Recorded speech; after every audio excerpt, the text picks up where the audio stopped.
Bonjour, avant tout je me présente, je m'appelle Monsieur Vandorjean-Luc, né le 8 avril 1971 à Bondy, 93. Je m'excuse par avance si je bégaye ou des blonds apparaissent sur cette vidéo, mais je ne suis pas un narrateur professionnel. Si je fais cette vidéo, c'est pour vous faire connaître mon histoire. Cette histoire peut vous arriver demain, et je ne me le souhaite pas, même à mon pire ennemi. Ne croyez surtout pas que je n'ai pas pris d'avocat pour défendre mes intérêts, mais rien ne bouge, rien n'est fait. À la base, mon histoire était plus banale. Je me suis fait manipuler par mon propre ami, qui, d'ailleurs, je ne citerai pas son nom, pour ne pas être accusé de tomber sous la loi 1382 du Code civil. En 2007, face aux manipulations de mon ami, j'étais sur le point de le quitter. Le destin en a décidé autrement. Je me fais agresser et me retrouve hospitalisé pendant plus de 3 mois. À la sortie de mon hospitalisation, je dois faire face à une rééducation de presque 2 à 3 ans. Apprendre à accepter d'être handicapé à vie et devoir me reclasser professionnellement. Mon ami profitera de cette période pour mieux me manipuler et me mettre sous son emprise totale. Lorsqu'il sera mis devant ses propres manipulations, ses mensonges, ses contradictions, il préférera partir en me promettant qu'il niera tout ce qui a pu se passer, qu'il fera tout ce qui est en son pouvoir pour me pourrir la vie, ne pas me reconstruire. C'est une promesse qui tient malgré des désaccords amiables signés. Tout est dans la manipulation, le mensonge. Ils se sentent forts, surtout aucunement inquiétés à ce jour. Dans mon histoire, il faut savoir qu'avant mon agression, le rêve de mon ami était d'avoir son propre bar-restaurant depuis des années. Jusque-là, j'ai toujours refusé de construire ce projet ensemble. Trop de confusion était apparue entre argent personnel et argent d'entreprise. Avant mon agression, j'étais indépendant et tout argent que je gagnais était mis en investissement dans le studio dont mon ami était propriétaire. D'ailleurs, comme dit auparavant, c'était principalement à cause de ces conflits que je devais le quitter, sans parler de l'argent que ma maman prêtait et non remboursé, pour faire face au gouffre financier que son investissement représentait. Après mon agression, mon ami fera tout pour me convaincre qu'il a appris des erreurs passées et que je dois accepter de profiter de cette reclassification professionnelle pour ouvrir avec lui un bar, brasserie, restaurant. Tellement que mon ami sait être convaincant et persuasif, j'ai fini par accepter. J'avais réellement cru qu'il avait appris des erreurs passées, puis pour moi, c'était aussi pouvoir échapper à une vérité, l'acceptation de mon handicap. Je m'investis à 100% à la construction de ce projet, c'est mon échappatoire. C'est dans ces conditions qu'en 2009, nous achetons un immeuble dans la commune de Ghana. Au moment de cet achat, ni mon ami ou moi-même disposions des fonds nécessaires à cette acquisition. D'ailleurs, au moment de la signature du compromis de vente, c'est ma sœur qui prêtera l'argent nécessaire pour pouvoir prétendre à la réalisation de notre projet et nous pourrons finaliser celui-ci grâce à l'indemnisation que je reçois en compensation de mon handicap. Mon ami exigera d'avoir 50-50 sur l'ensemble des choses, malgré que je ne fusse pas d'accord. On s'en remettra au notaire expliquant la situation. Le notaire certifie qu'indiquer la provenance des fonds sur l'acte notarial n'a aucune importance vu que je peux justifier de leur origine en cas de désaccord. C'est comme cela que j'ai accepté qu'il soit indiqué 50-50 et accéder aux doléances de mon ami. C'est dans ces conditions que nous devenons propriétaires des murs en indivision. Comme vous pouvez le comprendre, c'est un immeuble de rapport que nous avons acquis, servant principalement pour l'activité de la restauration. Sur un immeuble de 240 mètres carrés, seuls 55 mètres carrés servaient en habitation et encore.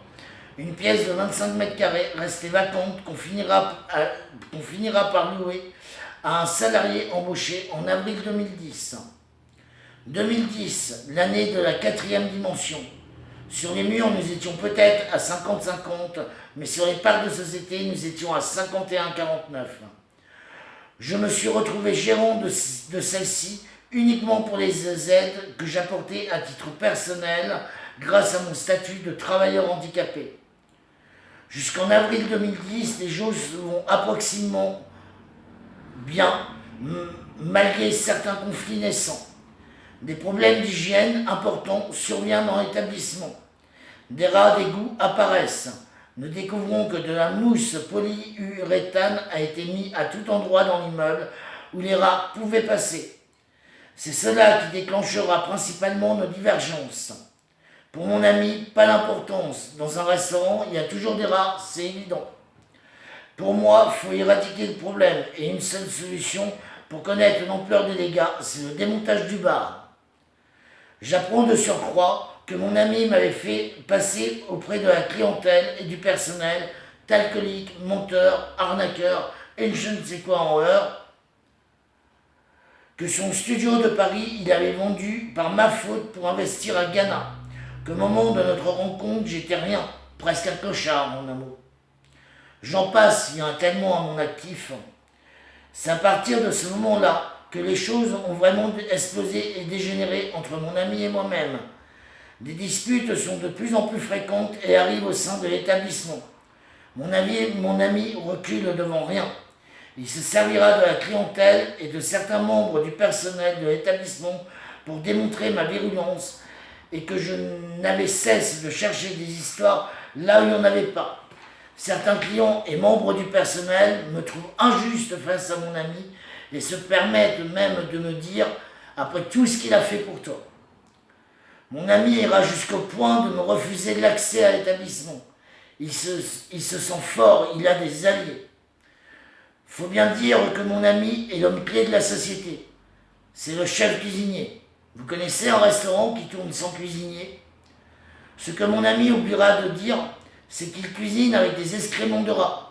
En fait, les rats circulaient dans la cuisine la nuit, faisaient tomber les boîtes d'épices et autres, et le matin, mon ami les ramassait et cuisinait avec. Quand mon ami allait faire les courses pour l'établissement, volait de la viande dans les grandes enseignes et sans scrupule me la faisait rentrer dans l'établissement malgré mon désaccord. Que mon ami se servait de l'argent de société à des fins personnelles, embauché sans mon accord du personnel au black. Bref, pour la société, je m'en sors comme je peux. De toute manière, quoi que je fasse, un seul responsable, le gérant. Et le gérant, c'était moi.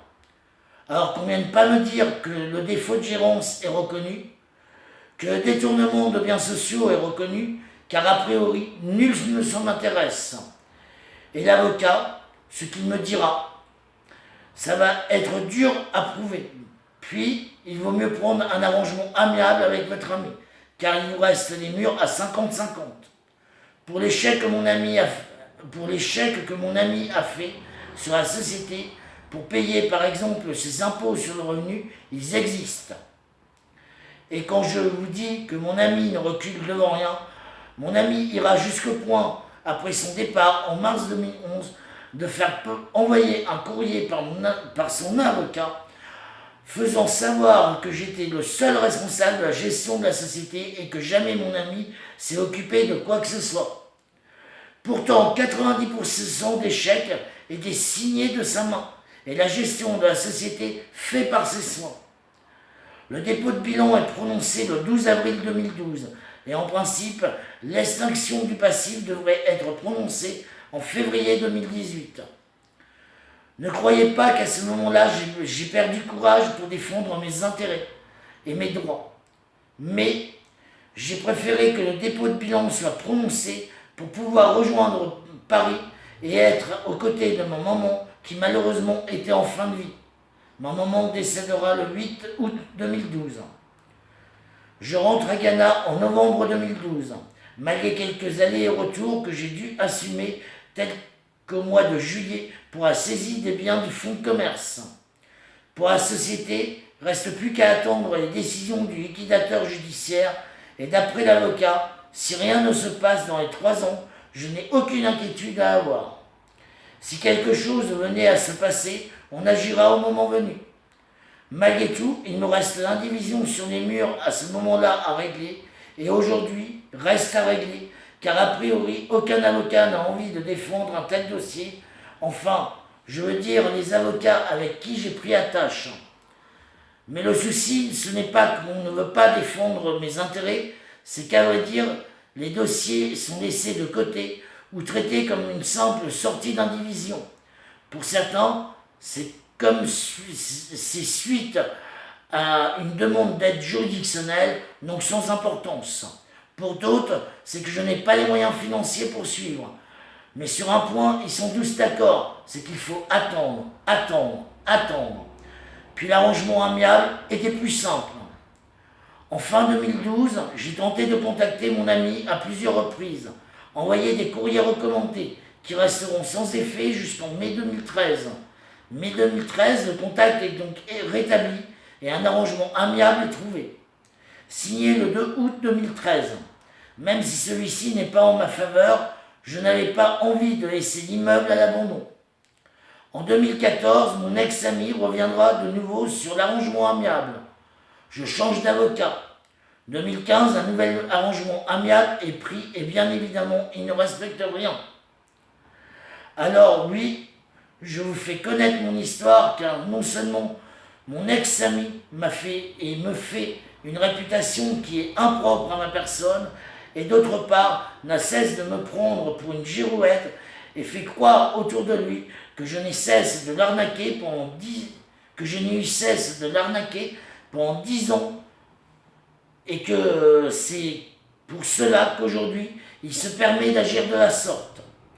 En 2010, ce qui y a de très fort, c'est que mon ex-ami m'avoue que son seul but était de m'évincer et de pouvoir jouir pleinement de la gestion de la société à sa guise et profiter de l'ensemble du bien immobilier. Être en indivision à 50-50, eh bien non, on ne fait pas ce que l'on veut. Selon la loi, on peut en sortir de l'indivision, mais il faut prendre un avocat pour défendre ses droits, intérêts. Et là, une question. Comment faire si l'avocat n'entame jamais la démarche ou la procédure? C'est mon cas. Puis, si je comprends bien, si l'indivisaire a décidé de garder ses parts uniquement pour pourrir la vie de son ancien compagnon, il peut. Je ne peux qu'en conclure que vivre 10 ans avec quelqu'un, a priori, ça lui donne le droit de manipuler, imposer, exiger, détruire, se servir d'argent de société à titre personnel, se cacher derrière le nom de son compagnon pour ne jamais assumer ses propres responsabilités. Dans mon histoire, je me retrouve en indivision à 50-50 sur les murs car j'ai fait confiance à un notaire pour la rédaction des actes d'achat. Pour sortir de cette indivision, j'ai fait confiance à des avocats pour défendre mes droits. J'attends encore. J'ai exprimé mon mécontentement auprès de mon avocate, mais là, on me dira qu'il est impossible de dialoguer avec moi car je dégage une fureur au point de se servir de ce prétexte afin de mettre fin à la collaboration. Trouvez-vous normal que des dossiers puissent rester pendant 2 ans sur le côté? En avril 2012, lorsque mon ami me mettra une claque devant un membre de mon personnel, je me suis rendu en gendarmerie. En décembre 2010, lorsque mon ami me bousculera dans le bar, sans témoin, et me fera tomber sur ma jambe fragilisée par mon handicap, je me suis aussi rendu à la gendarmerie.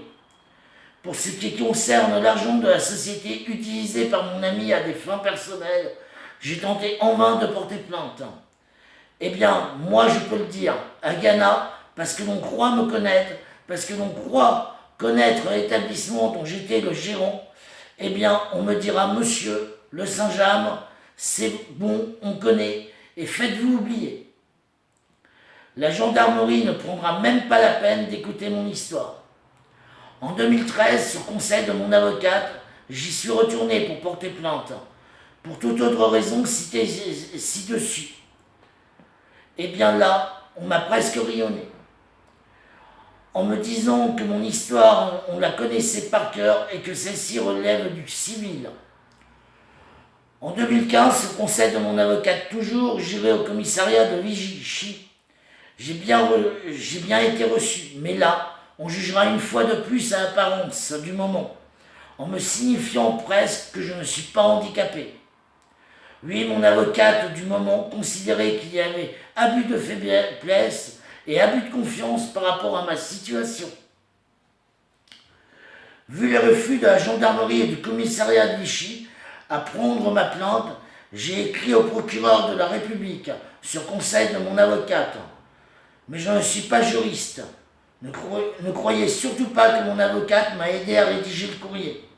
J'ai appris à mes dépens que le rôle d'un avocat, c'était simplement de conseiller sur l'orientation du dossier. Mais quand on fait de telles lettres, c'est un parti juridique qui compte. Le procureur de la République a décidé de ne pas donner suite. Je ne sais pas si j'ai été clair sur cette vidéo et si mon histoire est compréhensive. Mais ce que je sais, c'est que dans la vie, je me suis toujours battu et quoi qu'il arrive, et que depuis un temps, j'ai repris force à me battre. Le seul moment de ma vie où j'ai baissé ma garde, suite à un événement inattendu, mon handicap, je me suis retrouvé vulnérable. Cet handicap n'a pas été sans conséquence pour moi et je reviens de loin. Je trouve malheureux de constater qu'il n'est pas pris en compte dans mon histoire ce moment de vulnérabilité, un moment de faiblesse qui a duré 3 à 4 ans dans ma vie et que c'est encore à moi de devoir accepter que mon ex-ami a su profiter de la situation, d'accepter qu'à ce jour qu'il puisse faire croire que son studio en 2007 il a vendu pour l'investissement à Ghana, ou qu'il puisse dire que j'ai dilapidé le fruit de la vente de son studio, car là encore ce n'est que mensonge, et si vraiment quelqu'un s'intéressait à toute cette histoire, il suffit de demander l'ensemble des pièces annexées à la vente de son studio. Le studio n'a été vendu uniquement parce qu'il représentait un gouffre financier suite à un important sinistre survenu en 2001, entraînant une humidité à 100% dans les murs, des remontées par capillarité et des infiltrations par façade. Pour l'argent restant de la vente, peut-être que mon ex-ami a simplement oublié ce que l'on a fait avec celui-ci et qu'en plus, en 2008, une saisie du Trésor public amende de Pantin a eu lieu sur le compte. D'ailleurs, c'est à ce moment-là que l'on reprendra des comptes séparés, car une fois de plus, il ne voulait pas assumer le fruit de ses propres contraventions. Malheureusement pour moi, malgré un état de santé considéré stabilisé, je ferai une rechute la même année, et c'est de cette façon-là que je me suis laissé embarquer dans l'achat de l'immeuble à Ghana.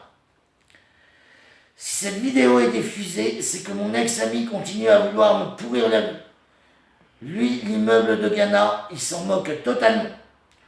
Tout ce qui l'intéresse, c'est la plus-value qu'il touchera par rapport aux travaux qui ont été entrepris à la suite des accords passés en 2013. Il ne s'en cache même pas et espère gagner la partie avec son avocat et obtenir le partage de l'indivision à 50-50. Sachez qu'avant de diffuser cette vidéo, je lui ai envoyé pour lui proposer de nouveau un arrangement amiable. A priori, il refuse, vu que je lui avais laissé un délai de 72 heures pour me répondre à partir de la réception de l'envoi de la lettre commandée. Par mesure de sécurité, cette vidéo, je la dépose en gendarmerie ou l'envoie en gendarmerie le jour de son enregistrement, de peur de représailles de mon ex-ami qui en 2011 n'avait pas manqué de me menacer de venir me casser la gueule en compagnie de son cousin et de son frère. Il est temps que ma situation rentre dans l'ordre, car personnellement, je n'ai pas besoin d'un 240 mètres carrés pour moi tout seul, à moins que je puisse louer les parties non occupées et me servir de la surface commerciale. Mais malheureusement, je ne peux pas le faire sans l'accord de mon indivisaire. Vendre, c'est pareil, faut l'accord, et comme il joue aux morts, même si je trouve l'acheteur, il ne donne même pas de répondre ou de donner suite. Puis les acheteurs ne se bousculent pas. Dans la vie, j'en veux à personne, ou presque. Je sais ce que c'est de ressentir de la colère et de la haine vis-à-vis de quelqu'un, car dans ma jeunesse, j'ai été abusé sexuellement, et la personne qui m'a fait subir ces actes toute ma vie j'aurai une colère et une haine vis-à-vis de lui. Par trahison et par la manipulation de mon ex-ami, je ressens pour lui la même colère. Comme disait Socrate, la chute n'est pas un échec.